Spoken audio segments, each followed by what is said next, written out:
Stór hluti af klippivinnunni handavinna. Það sem þú þarft að fá eitt skot til að krossum.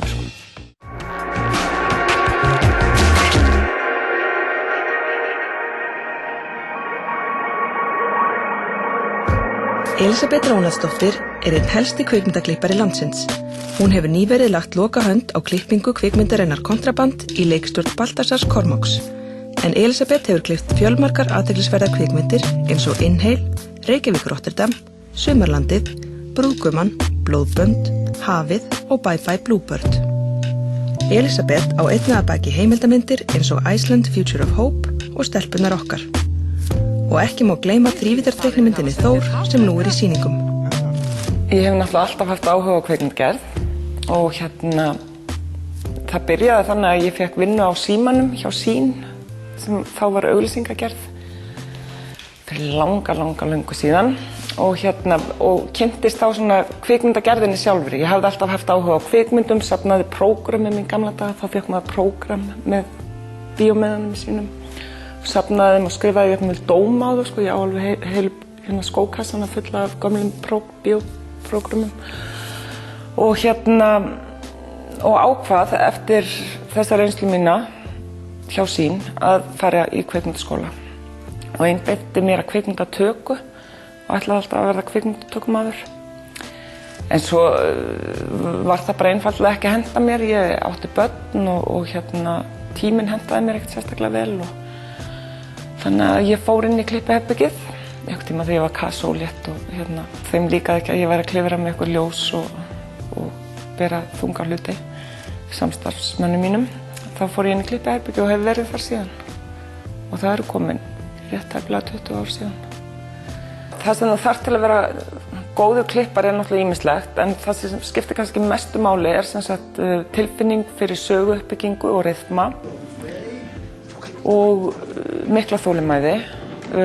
Þú þarft að geta fylgt sögun eftir.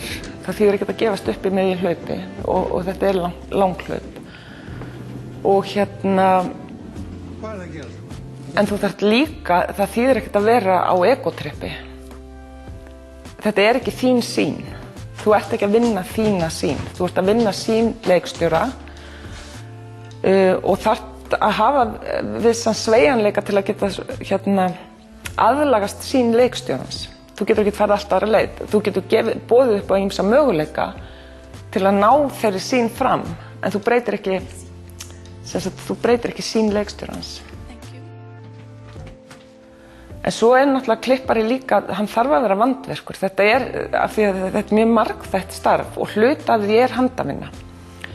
Og ég var einhvern tíma að spurða að því af hverju svona margar konur væru góðir klipparar og mig grunar að hluti af því er þessi handverkshefð sem við höfum, sem er dálítið mikið í útsaum og annað, þar sem þú verður að einbeita þér að smáatriðunum á meðan þú sérð samt heildarmyndina. Af því að stór hluti af klippivinnunni er handavinna. Það sem þú þarft að fá eitt skot til að, þetta er krossum, eitt skot til að passa við næsta skot og reyna að gera það fallega og þannig að það trufli ekki. Og svo ertu náttúrulega manipulativ, þú verður að vera það, þú ert að spila með tilfinningar áhorfenda. Bara við tökum sem eitt dæmi lengd á nærmynd af leikara til dæmis.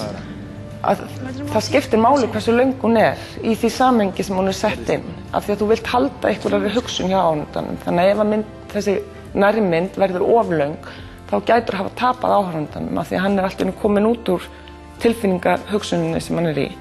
Þannig að þú reynir að halda þessu gangandi líka. Hver er pabbinn?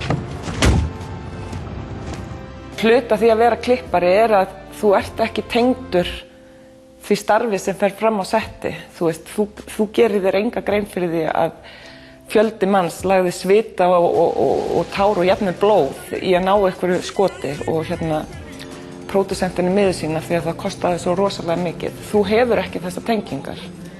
Þannig að það er kosturinn við að vera klippari. Þú aftengist alveg þessum tilfinningum og þannig að vonandi er það þannig að það sem fer í myndina er það sem skiptir máli.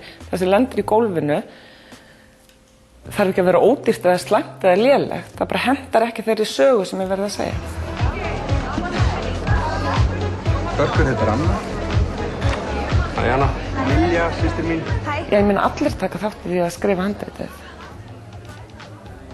Það er að segja, til dæmis þegar það veittur Óskar fyrir besta handrit, þá er ekki einhver dómnefnd sem satt og las handritið, þeir horfðu á myndina. Og þetta er hluti sem skiptir máli, þeir eru ekki að lesa handritið, þeir horfðu á myndina. Og það má í rauninni segja að kvikmynd er loka draft af handritinu. Og þá er náttúrulega fjöldi manns búnir að koma að þeirri handritsgerð. Og ég vona svo innilega að ég hafi eitthvað með það að gera, en eins og ég segi, þetta er hópverkefni, ekki einstaklings. Ódýrasti drátturinn í bænum! Ég hef verið mjög heppin og fengið að vinna mjög fjölbreytt verkefni og ég er mjög þakklátt fyrir það að hafa, ég til dæmis eyddi einhverju ári fyrir löngu síðan í að klippa fréttir sem hefur verið minn besti skóli. Það sem þú þarft að segja sögu á mjög stuttum tíma og vinna hana mjög hratt. Og það var rosalega góður skóli fyrir mig sem klippari. Ég hef unnið mikið heimildarmyndir sem eru dálítið öðruvísi að vinna af því að þar ertu dálítið að fylgja efninu á meðan í kvikmynd ertu kannski frekar að móta efnið inn í þá sögu sem þú ert með fyrir. Að í heimildarmynd þá ertu meira, þú hefur meira frelsið, þú ert meira að elta efnið sem er fyrir. Og svo teiknimynd. Ég er búin að klippa teiknimynd nú, það var mjög sérstakt og mikil upplifun. Það sem allt gerist aftur á bak. Nýjasta verkefni Elísabetar er endurgerðin af Reykjavík Rotterdam, bíómyndin Kontraband í leikstjórn Baltasars Kormáks sem framleidd er af Universal í Bandaríkjunum.